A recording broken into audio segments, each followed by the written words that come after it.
Alors moi je suis en charge de l'apprentissage et de la formation professionnelle auprès de la direction générale de CMA France. CMA France, c'est la tête de réseau des chambres de métiers de l'artisanat qui ont une mission principale, qui sont les établissements publics administratifs de l'État, qui accompagnent et qui représentent les artisans sur l'ensemble des territoires et qui ont également une mission très ancienne et très importante qui est de former les apprentis.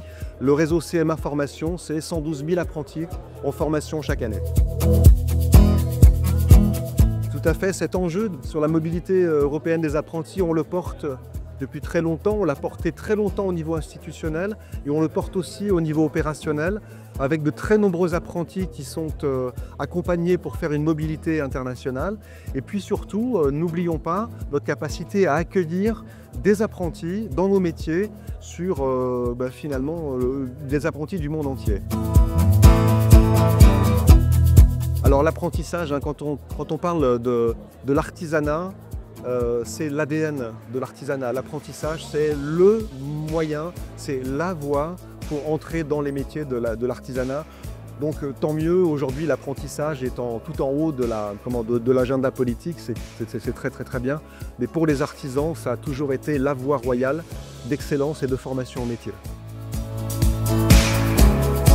Il est évident que comme nous sommes placés finalement dans une situation de concurrence du fait de l'ouverture du marché de l'apprentissage depuis la loi Avenir Professionnel, la loi 2018, il y a un enjeu, plus encore qu'auparavant, il y a toujours eu un enjeu d'attractivité pour les métiers et pour l'apprentissage. Mais plus encore, la mobilité, c'est-à-dire pour un CFA, offrir la possibilité à un apprenti de faire un bout de son parcours à l'international, pour une entreprise, pour un employeur, offrir à un jeune la possibilité de faire un bout de son parcours à l'international, c'est un vrai vecteur d'attractivité. Alors oui, c'est-à-dire oui, la mobilité élastique, évidemment que l'objectif, ça n'est pas de former d'excellents professionnels pour qu'ils partent et qu'ils restent à l'étranger.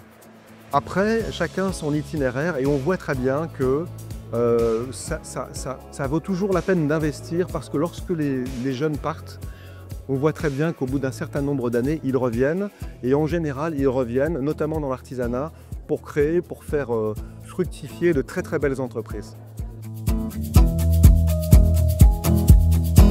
Absolument, il est primordial, l'organisme de formation, l'OFA, le CFA, quand on parle d'apprentissage, il a un rôle primordial parce que c'est le CFA qui structure la relation pédagogique, c'est le CFA qui structure, qui aide l'apprenti, qui accompagne l'apprenti dans la structuration de son parcours, dans le développement de ses compétences. Et en cela, c'est le CFA qui va mettre en place des partenariats avec des homologues européens à l'international.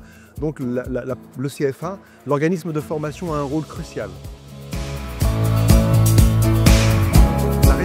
Il ne faut pas imaginer, la mobilité, c'est une relation d'échange. Et de toute façon, on sait très bien que lorsqu'on prépare un parcours pour un jeune qui va partir, on engage une relation avec un organisme d'accueil, avec une entreprise d'accueil. Et cette relation, si elle peut en plus s'incarner dans la réciprocité entre les échanges, c'est encore mieux. En tout cas, c'est ce qu'on vise. Voilà, j'ai pas de boule de cristal. Ce qui est certain, c'est que ça va être de plus en plus individualisé. C'est-à-dire qu'on est vraiment aujourd'hui dans une conception où le contrat d'apprentissage, c'est un jalon dans un parcours. On doit vraiment parler de parcours d'apprentissage. On voit bien qu'il y a des parcours d'apprentissage qui durent 2 ans, parce qu'on passe un diplôme, on passe un CAP. Puis nous, dans nos CFA, on a des apprentis qui restent 6 ans, 7 ans au CFA parce que c'est un véritable parcours. Et la mobilité, elle a vraiment sa place. Elle doit prendre sa place dans ce qu'on doit appeler aujourd'hui des parcours d'apprentissage. Mais je ne lis pas l'avenir dans le mar de café et vous dire ce que sera l'apprentissage dans le futur. En tout cas, c'est très ouvert et c'est très excitant.